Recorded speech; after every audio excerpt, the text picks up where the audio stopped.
அன்பானவர்களே, நமது கர்த்தராகிய இயேசு கிறிஸ்து இந்த உலகில் ஏன் அவர் மனிதனாக பிறக்க வேண்டும்? எங்கேயாவது எப்போதாவது கன்னி வயிற்றில் கரு உருவானதை கேட்டிருக்கிறோமா? அது இயலாத ஒன்று. அதற்கு முதலும் முடிவும் இயேசு கிறிஸ்து ஒருவரே. காரணமே முதல் மனிதனின் கீழ்ப்படியாமை. தொடர்ந்தது பாவம். பரவியது பாரங்கும். பாராதவர் போல் இருந்திருக்கலாம் தேவனும். அவருக்கு எந்த நன்மையுமே இல்லை. ஆனால் அவர் அன்பைத்தான் என்னவென்று சொல்வது? அவரது அனந்த ஞானமே இப்படி உருவெடுத்தது. எப்படி? இயேசுவுக்கு உலகளவில் யோசேப்பு என்னும் தகப்பன், மரியாள் என்னும் கன்னித்தாய். இதுதான் இயேசு கிறிஸ்துவின் பிறப்பின் அதிசயம், ஆச்சரியம். மனிதனால் தீட்டுப்படாத பிறப்பின் அற்புதம். பரிசுத்த ஆவியினால் பிறந்த ஒரே தேவ மைந்தன். தந்தை செய்த தச்சு தொழிலையே தானும் செய்தார். பெற்றோருக்கு கீழ்ப்படிந்து வாழ்ந்தார். எட்டியது வயது 30. யோர்தான் நதியில் யோவானால் ஞானஸ்நானம் பெற்றார். உடனே வானம் திறக்கப்பட்டது. அங்கிருந்து ஓர் அசரீரி, என்ன அது? நீர் என்னுடைய நேசகுமாரன், உம்மில் பிரியமாயிருக்கிறேன். உள்ளம் நெகிழ்ந்த காட்சியல்லவா? தேவனே என்னுடைய குமாரன்தான் இயேசு கிறிஸ்து என்று நிரூபித்து விட்டார். உடனேயே பிசாசினால் சோதிக்கப்பட்டார். பிசாசையும் வென்றார். ஆஹா! இயேசு கிறிஸ்துவின் அற்புத பயணம் கானாவூர் கல்யாணத்தில் தொடங்கியது. செவிடர், குருடர், முடவர், கேட்க பார்க்க நடக்க, 5 அப்பம் 5000 பேர் சாப்பிட, காற்றும் கடலும் ஒரே வார்த்தைக்கு அடங்க, மரித்தோர் உயிர் பெற, அவரை கண்டோர் கேட்டோர் தொட்டோர் சுகம் பெற, அப்பப்பா! அவர் செய்த மாபெரும் அற்புதங்களை எண்ணியும் முடியாது, சொல்லியும் முடியாது. எல்லாமே எதற்காக? தான் தேவனிடத்திலிருந்து வந்த தேவ மைந்தன் என்பதை உலகம் அறிந்து கொள்ளவே. இவர் அற்புத இயேசுவாக இருந்தாலும் என்றைக்குமே பெருமை அடைந்ததே இல்லை, புகழை விரும்பியதே இல்லை. பிதாவை நோக்கி ஜெபிப்பார். இப்பொழுது இவர் யாராக இருக்கிறார்? தேவனிடத்திலிருந்து வந்த தேவன், இந்த உலகத்தில் பிறந்த மனிதன். என்ன ஒரு வியக்கத்தக்க விஷயம்! நம்ப முடிகிறதா? இதுதான் உண்மை. கடவுளாகவும் மனிதனாகவும் இருக்கக்கூடிய ஒரே நபர் கிறிஸ்து மட்டுமே. இயேசு கிறிஸ்து செய்த முதல் பிரசங்கம் என்ன தெரியுமா? மனம் திரும்புங்கள், பரலோக ராஜ்யம் சமீபித்திருக்கிறது. பரலோக மேன்மையை குறித்தே இருந்தது அவரது அனைத்து பிரசங்கமும். அவர் அநேக ஓமைகளின் மூலமாக பேசினார். அது மட்டுமா? மனுஷகுமாரன் மனுஷர் கைகளில் ஒப்பு கொடுக்கப்படுவார். அவர்கள் அவரை கொன்று போடுவார்கள். ஆயினும் 3ஆம் நாளில் உயிரோடு எழும்புவேன் என்றும் தான் பூமிக்கு வந்த காரணத்தை சீஷர்களோடு அவ்வப்போது சொல்லி வந்தார். அதை அவர்கள் அறிந்து கொள்ளாமல் அவரை கொலை செய்யவே திட்டமிட்டனர். மொத்த உலகமே சூழ்ந்தாலும் என் இயேசுவை கொலை செய்யவே முடியாது. ஏன் தெரியுமா? அது அனாதி காலத்திலேயே அனாதி தேவனால் முன்குறிக்கப்பட்ட திட்டம், தீர்மானம், ரகசியம். ஒரு முறை கெதரோன் ஆற்றுக்கு அப்புறம் இருந்த ஒரு தோட்டத்தில் இயேசுவை பிடிக்க கத்தி, பட்டயம், தடி, தீவட்டிகளோடு சூழ்ந்தது ஒரு பெரும்படை. அவர்கள் மாபெரும் வீரர்கள். இயேசு அவர்களிடம், யாரை தேடுகிறீர்கள் என்று கேட்டார். அவர்கள், நசரேனாகிய இயேசுவை என்றார்கள். இயேசு, நான் தான் என்றார். அவர்கள் வீரம் எங்கே? இயேசு நான் தான் என்றதும் எல்லோருமே பின்னிட்டு விழுந்தார்கள். பிடிக்க வந்தவர்கள் வெறுமனே சென்று விட்டார்கள். இயேசு கெத்சேமனேயில் மிகுந்த வியாகுலப்பட்டார். இரத்தம் வேர்வையாக சிந்தியது. அவருடைய வேர்வை இரத்தத்தின் பெருந்துளிகளாய் தரையிலே விழுந்ததே.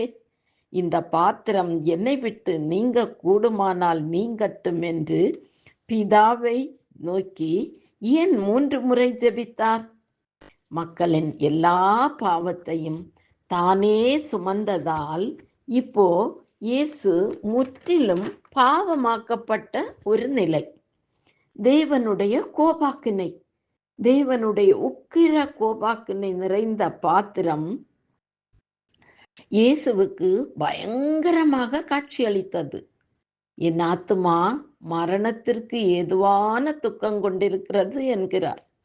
பாவத்தின் அகோரம் இயேசுவுக்கு அத்தனை துக்கத்தை கொடுத்தது. எனினும் அந்த பாத்திரத்தை முற்றிலுமாக குடித்து நம் எல்லோருடைய பாவத்தையும் அவரே ஏற்றுக்கொண்டார். இயேசுவின் அந்த பாவமாக்கப்பட்ட நிலை எதற்காக? நமக்காகத்தானே. இந்த நிலையை சற்று அமைதியாக சிந்திப்போமா? இந்த அன்புக்கு விலை ஏதும் கட்ட முடியுமா?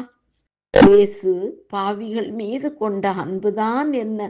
அவரது அன்பின் நீளம், அகலம், உயரம், ஆழம்தான் சொல்ல முடியுமா? இதை ஒப்பிட்டு கூறவும் உலகில் வேறேதுமில்லையே. இந்த அன்பை கொலை செய்ய பல பொய் குற்றங்களை சுமத்தினர். ஏதுமே பலிக்கவில்லையே. இவரிடம் நான் எந்த குற்றத்தையும் காணேன் என சாட்சி சொன்னான் தேசாதிபதி பிலாத்து. ஏன்? மனுக்குலத்தை மீட்க தேவ திட்டத்துடன் தானே சிலுவைக்கு ஒப்பு கொடுக்கத்தானே இத்தனை கோலங்கள். அவரே தெரிந்தெடுத்த 12 ஒருவன் 30 அற்ப வெள்ளி காசுக்காக காட்டி கொடுத்தான். அவரோடு உண்டு உறங்கிய இன்னொருவன் இவனை எனக்கு தெரியாது என்று சத்தியமும் பண்ணினான். இப்போது இயேசு சொல்கிறார், என் வேளை வந்தது, தான் மரிக்க வேண்டிய வேளை வந்தது, தேவன் திட்டமிட்ட வேளை வந்தது, தன்னை பாவிகளிடம் ஒப்பு கொடுக்கும் வேளை வந்தது. ஆயினும் அவரை காட்டி கொடுத்தவனுக்கும் அவரை சிலுவையில் அறைந்தவர்களுக்கும் ஐயோ! அவர்கள் பிறவாதிருந்திருந்தால் அவர்களுக்கு நலமாயிருந்திருக்கும் என்கிறது வேதம். அதோ இயேசு சிலுவையில் அறையப்படுகிறார். சகித்தார் அத்தனை வேதனைகளையும், பொறுத்தார் நிந்தை அவமானங்களை, இழந்தார் எல்லா அழகையும். இயேசுவின் அலங்கோலத்தை பார்க்க முடியாமல் மறைந்தான் சூரியன். இருள் சூழ 3 மணி நேரம் சிலுவையில் தொங்கிய இயேசு, என் தேவனே, என் தேவனே, ஏன் என்னை கைவிட்டீர் என்று ஓலமிடும் சத்தம். முடிவில் வெற்றி வேந்தனாக எல்லாம் முடிந்தது என்று கூறி ஆவியை ஒப்படைத்தார் பிதாவிடம். அவ்வேளை நடந்தது சொல்லவா? தேவாலயத்தின் திரைச்சீலை மேலிருந்து 2ஆக கிழிய, பூமியும் அதிர, கண்மலை பிளக்க, கல்லறைகளும் திறக்க, நித்திரை அடைந்திருந்த பரிசுத்தவான்களின் சரீரங்களும் எழுந்தன. மெய்யாகவே இவர் தேவனுடைய குமாரன் என்று சாட்சி பகிர்ந்தார். இவைகளை கண்டு பயந்த 100க்கு அதிபதி. இயேசுவின் சரீரத்தை புதிய கண்மலையின் கல்லறையில் வைத்தான் அரிமத்தியா ஊரான் யோசேப்பு. அதோடும் விடாமல் கல்லறைக்கு முத்திரை போட்டு காவல் வைத்தனர் பிரதான ஆசாரியர், பரிசேயர் முதலானோர். 3ஆம் நாள் அதிகாலையில் தேவதூதன் ஸ்திரீகளிடம், நீங்கள் சிலுவையில் அறையப்பட்ட இயேசுவை தேடுகிறீர்கள், அவர் இங்கே இல்லை, அவர் சொன்னபடி உயிர்த்தெழுந்தார், வந்து பாருங்கள் என்றான். இயேசு உயிர்த்தெழுந்த பின்பும் கூட 40 நாளளவும் அப்போஸ்தலர்களுக்கு தரிசனமாகி தேவனுடைய ராஜ்யத்துக்குரியவைகளையே அப்போதும் பேசி அநேக தெளிவான திருஷ்டாந்தங்களினாலே அவர்களுக்கு தன்னை உயிரோடு இருக்கிறவராக காண்பித்தார். 1 கொரிந்தியர் 15:3-4 சொல்கிறபடி இயேசு கிறிஸ்து வேத வாக்கியங்களின்படி மரித்து அடக்கம் பண்ணப்பட்டு 3ஆம் நாள் உயிர்த்தெழுந்தார். இதுவே சுவிசேஷம் என்னும் நற்செய்தி ஆகும். இந்த அன்புக்குத்தான் எல்லை ஏதும் உண்டா? அவரை விசுவாசித்து ஏற்றுக்கொள்வோருக்கு உண்டு பாவ மன்னிப்பாகிய இரட்சிப்பு. இதை அறிந்தும் இனியும் மனம் போன போக்கிலே வாழ்வோம் என்றால் முடிவு நித்திய மரணம். அதுதான் நரக ஆக்கினை. அவரை விசுவாசித்து ஏற்றுக்கொள்வோருக்கு கிடைக்கும் பலன் நித்திய ஜீவன். அதுதான் தேவனோடுள்ள வாழ்வு. எதை நோக்கி சென்று கொண்டிருக்கிறோம்? உலகமா, இயேசுவா? எபேசியர் 2:6 அவருடைய கிருபையின் ஐஸ்வர்யத்தின்படியே இவருடைய இரத்தத்தினாலே பாவ மன்னிப்பாகிய மீட்பு இவருக்குள் நமக்கு உண்டாயிருக்கிறது. ஆமேன்.